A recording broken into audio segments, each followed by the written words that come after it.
পূজা শোনো না। বলছি কালকে তো বাপের বাড়িতে যাবো, তো শপিং এ গিয়েছিলাম, তোমার জন্য একটা চুড়িদার এনেছি, দেখো। কই দেখি দেখি। এই নাও দেখো, পছন্দ হয়েছে তো? আর ওইটা কার জন্য? ওইটা এটা এটা আমার বোনের জন্য এনেছি। বোনের জন্য? তার মানে ওটাই সব থেকে দামি, ওটাই ভালো। ওটা দেখি বৌদি, ওটা দেখি। দেখো, এটা তো মনে হচ্ছে বেশি দাম দিয়ে নিয়েছে, নিজের বোনের জন্য নিয়েছে বলে কথা। আমারটা কম দামি, এটা আমি নেব না।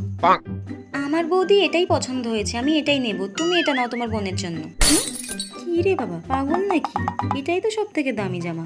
দূর, যাই হোক আমার বোনেরই তো ভালো হলো। কি মজা, আমি দামি জামাটা নিয়েছি। আজকে মার্কেটে যা হলো না বোন, কি বলবো। ওই হলুদ জামাটা তোর জন্য নিয়েছে না, এক ফোঁটা দাম কম করলো না। লাল জামাটা তো তাও 500 টাকার মধ্যে নিয়েছি, আর হলুদ জামাটা পাক্কা 3,500 টাকা নিল, জানিস।